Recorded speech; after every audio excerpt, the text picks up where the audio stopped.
Hello and welcome to Nation Builders with myself, Ntumisang Sokola. On this segment, we are joined by a very dynamic young man, Thapelo Dizo Walebowa. Now, this young man has beat a drug addiction and has purposed to empower young people by sharing his own experiences about the detrimental implications of drugs and the harsh realities of substance abuse. Dizo, welcome to Nation Builders. Thank you very much, Ntumisang.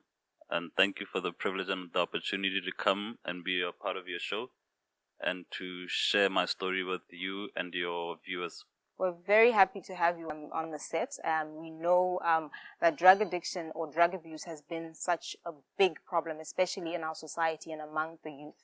I want you to tell us about yourself, who you are as Thapelo Dizo Walebowa. So yeah, like you said, my name is Thapelo Walebowa, and Dizo is the name that I'm affectionately known by those close to me. Right. I come from Serowe, but I was born in Letlhakane by Orapa, and I grew up most of my life in Gaborone. Okay. And I just had a short stint out of Gaborone when I was doing my high school. Okay. I went for high school in South Africa. Right. For 3 years at Kimberley Boys High, and then came back and carried on my high school at Gaborone Secondary, GSS, and then after that I did an extra year at Livingston Kolobe. Okay. So tell us about your first encounter with the monster that is drugs. Where did you first encounter drugs? Okay, my first encounter was with marijuana, which most people believe is not a drug, but it's a substance that you can form an addiction to after prolonged use, and you can have a reliance to. And this happened when I was in Form 1 and I was schooling at Rainbow. Yeah, a friend of mine came with it. It was readily available, and just out of curiosity, I decided to try it, and that's how it began. And Form 1, you are talking about somewhere between the age of 12 and 13, I was right? 12 years. You were 12 years old. So that is where you first encountered drugs. And how did it now develop into a habit that led to like drug addiction, as we call it?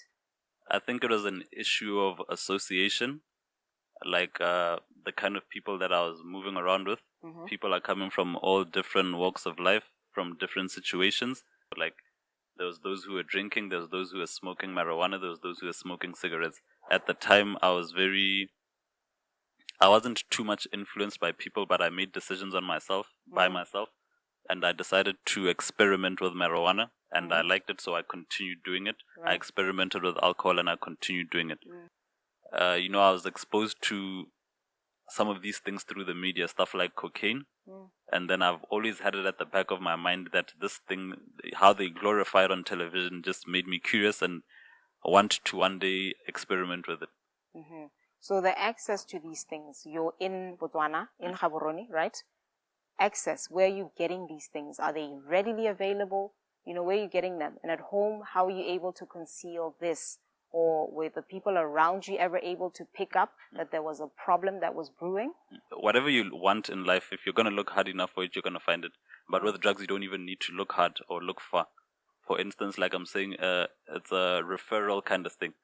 If I know somebody who smokes weed, then I don't know where the weed is sold. I just ask that person, where can I get it if I want it for myself?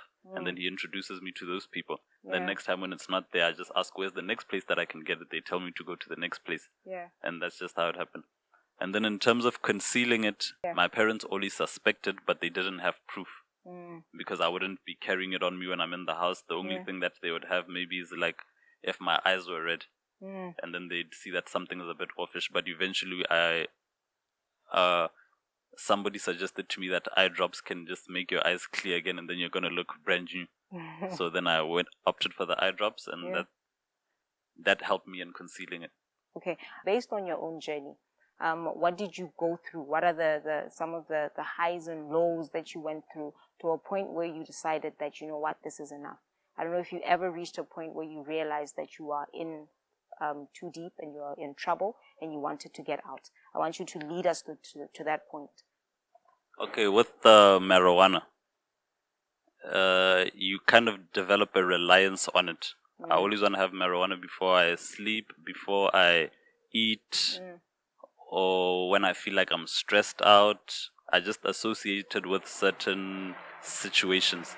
and I'd always want to have it. Now I was dependent on it for these situations. Yeah. Not that I couldn't go on without it. If it's not there, I'd just have to bear with whatever I'm dealing with. But my preference is that it's always there. And because it's readily available, it will always be there. Also, still with the marijuana, I lost a lot of myself because you spend a lot of time in an alternate reality, which is not really your reality. Yeah. You become somebody else, and then that's who you end up believing that you are. When you're with your friends and you behave in certain ways, and they applaud and praise this kind of behavior, you now assume this kind of character and become that person, but that's not who initially I was. And with the harder drugs, when you get to something like crack cocaine, it's going to turn you into a different person because it's in that kind of situation, it's survival of the fittest. You know, eventually, if you've like depleted all your funds and you have nothing to satisfy the habit with, you're going to do anything and almost everything in order to get the drug. And then you're going to have to compromise certain principles and morals that you have just to get this thing. So now let's talk about the funding. I take it that drugs are a very expensive habit. Where were you getting that as a student? Who was facilitating that? How were you able to maintain that part of your life? You know, there's strength in numbers. And I'll just start off with like alcohol. When I was still schooling in Kimberley, since it was boarding school, our parents would send us allowance, me and all my other friends. Yeah. So if there's like 10 of us and we just each take out, let's say just the bare minimum 50 pula, we have 500 pula. For 10 kids have 500 pula, and they go and buy alcohol worth $500 for 10 kids. And then we can do this every single week. That means for the month, I just need 250 pula every single month. And that would be 200 rands. And then we can get alcohol worth 500 pula every single month. There's also this misconception that parenting is in material things. You know, a lot of our parents came up from disadvantaged backgrounds. And when now they come into a little bit of wealth, I guess, they want the best for their kids. You know, they're thinking by taking us to these expensive schools, buying us this, buying that, that's parenting. Instead of like actually creating a relationship with the child. So now also when I'm in boarding school, my parents just worry. They think because this kid is so far away, he's probably struggling, he's probably suffering. But I mean, the boarding school caters for everything. I've got accommodation and I've got food. Those are the bare necessities that I need. So the money was just extra. So if I'm getting something like, let's say 1,000 pula, and to them it might not be much, but to me I'm a child, and there's no supervision of how I'm using this kind of money. And they were not doing it. It wasn't. I wouldn't necessarily say it's from a point of negligence. They're doing it out of love. They're believing that they're taking care of their child by doing this. So those that you interacted with that maybe perhaps were not able to get the financial help from wherever, you know, how much of themselves did they have to compromise? Is there some bit of detail that you can give in terms of how far an addict can go in getting in touch with drugs? Okay, to answer that, I'd take it now back to the most recent situations when I was now a grown-up. That's why I ended up in the most uncomfortable situations. And it was extremely bad for women, especially when it comes to crack, where they end up selling their bodies to get the substance. And in most extreme cases, which I've never seen but I've heard of, because these are the conversations I would be having with the people who I take crack with, and we all know one another. So they tell me that, this person was doing this. So you'd find where a male person is doing certain things that are just, how can I put it? I need to just say it as blunt as it is. An instance where men are engaging in sex. Or another man is making another man to put his genitals in his mouth. Yes, to satisfy him, and then he'll give him drugs or he'll give him money. Whatever he does with the money, it's up to him. So there have been those kinds of incidences. Where were you in life where you decided that this was now, you were done with this? I've always wanted to quit from the early stages. But you'd procrastinate. Your mind has already become familiar with the substance. It releases dopamine in your mind and you really like that feeling and you're going to keep on chasing that feeling. So even let's say maybe within the first 3 months, I knew that, okay, I can't really do this thing forever. It's just not financially sustainable. and I can see what it's doing to my health. Now, like I'm saying, this is in the first 3 months, but I've did this for 7 years of my life. What stopped you from coming out? The substance is addictive, highly addictive, because first of all, it's extremely nice. It is a very beautiful feeling that it gives you. Yeah. But this beautiful feeling is very deceptive because you lose more than you gain.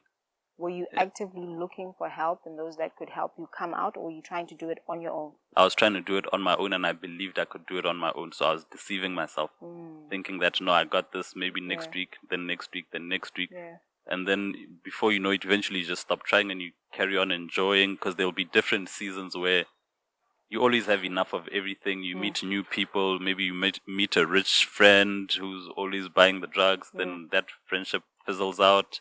Yeah. Then you go through a dark period where you're not making money, and then maybe you have like a job, and then How did this affect your schooling, your work, your family, and those around you? It affected all of these things negatively. With my schooling, I dropped out of university, I think 3 times. I didn't drop out, I failed. Yes. Because you can't balance the book and drugs. Yeah. The time when I'm supposed to be studying, that's the time when I'm out partying, drinking, smoking, having a merry time. By the time I go to sleep, let's say in the early hours of the morning, wake up at around, just let's say maybe after lunch, I'm tired, I just want to lie down, I want to watch TV. I just seek pleasure more than anything. So like lying down, watching music videos, and just living in a bubble that's really not realistic. Take us through that moment where you said enough is enough and you were able to get out of that fire.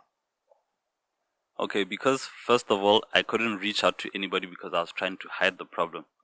I was embarrassed on my own behalf and embarrassed on my family's behalf. Yeah. And I was also scared of how my parents are going to respond if I tell them about the problem that I have and what they're going to do about it. Because like I said, they only suspected that I was on drugs, but they just didn't have proof. So there have been instances where they approached me and asked me about it, and I denied it, where I could have confessed and then sought help from them. Yeah.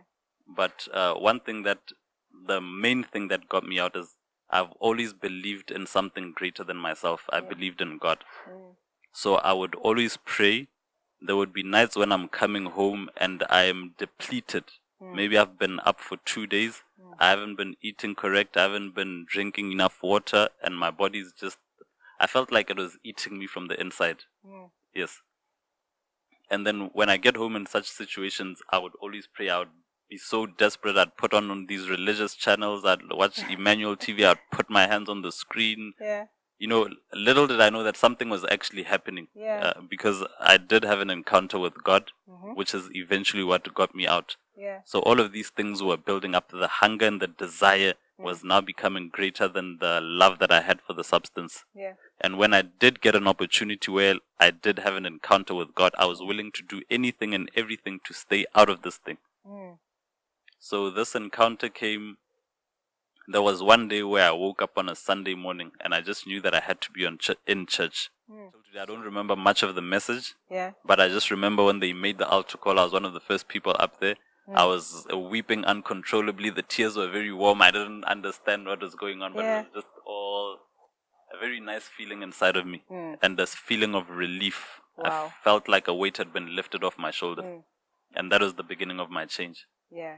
So that has been your journey from that point to now, speaking to young people and trying to empower them and helping them out of, you know, the ditch that you used to be in, or the fire that you used to be in. How's that going? You know, how are you able to advance that part of your ministry? Okay, from that instance, after I gave my life to Christ, fortunate enough, on the same day I went through a Holy Ghost baptism. I didn't know much about it except the little that they explained before the process, which was just a prayer basically. And then from that day on a Sunday, throughout the week, for the next 3 weeks, I was still doing all the old stuff that I used to do, drinking, smoking, but something was different inside of me. There was like a bit of a resistance from my body for the stuff. And then it had become distasteful. So I did it throughout the week. Sunday I was back in church. And I was nothing was going to stop me from going to church because I experienced something on that first time that I went there. And it was just a good environment to be in. And then the second week, same thing. Sunday back in church. And then the third week, on the Friday. I didn't go out on that Friday. Yeah. I was at home sleeping at 4:30, I think, around. I had a very realistic dream. It was like watching a movie in 3D. Yeah. I was very aware and conscious of what is happening. I had goosebumps all over my body. I could feel it physically. Yeah. And then after what I saw in this dream and what happened in the dream, so since that day in that dream until this very day here, I've never touched alcohol, never touched crack cocaine, never touched cat, never touched cough syrup, which is lean, never touched cigarettes, and I've also been celibate. So these were the things that were prevalent in my life before I got born again. And then in that one instance, until today, they've never taken place. Wow. How long has it been? It's been 2 years and some months now. And I knew that it was something bigger than me that was taking place. Yeah. And I started pursuing this more, and I started going to church more. And not necessarily because I was a church addict, I was addicted to the word. Yeah. Because I realized that there was something powerful about everything that's been spoken and the substance of the word itself.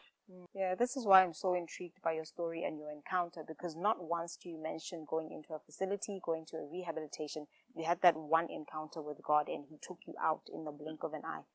So in wrapping this up, I just want you to speak to our young people, speak to the families, the parents, the support system, and just try to close with a word of advice to the young people especially, and to those that are around them, to support them, how they can pick up and all of that. Okay, to the parents, I'd say that these things are there. Start being aware. Start learning your children. Develop relationships that are not necessarily monetary and material stuff driven, but like learn your kids, learn what these kids like. Stop imposing what you want them to be, and find out who they would like to be and assist them become themselves. Because they are born with a purpose, and just help them find and discover that purpose and support it. And then to the kids, those who haven't done drugs, the day that you decide to try it is the worst decision that you will ever make in your life. There's nothing worse than that. I've had a couple of experiences in life, and nothing comes as close as the bondage of drug addiction. It will consume you. It will change you. It's just a bad idea. So just don't even try it. So for those who are currently drug addicts and they're trying to come out, all I can say is that it's possible. The same process that happened with me is not just special to me. You know, it's not that I'm God's favorite child. He created each and every single one of us. Well, there you have it, ladies and gentlemen. To the parents, He has said, learn your children. To the ones that are contemplating starting drugs, He says, don't do it. That's the worst decision that you could ever make. And to the ones that are already in, He says it is possible to come out. Thank you once again, everyone, for tuning into Nation Builders. We look forward to having you again. Please remember to go on our Facebook page, follow, like, share, drop a comment. And even if you've got anyone that you'd like to recommend for us to profile on the show, please feel free to just inbox us on the same page. Until we meet again, goodbye.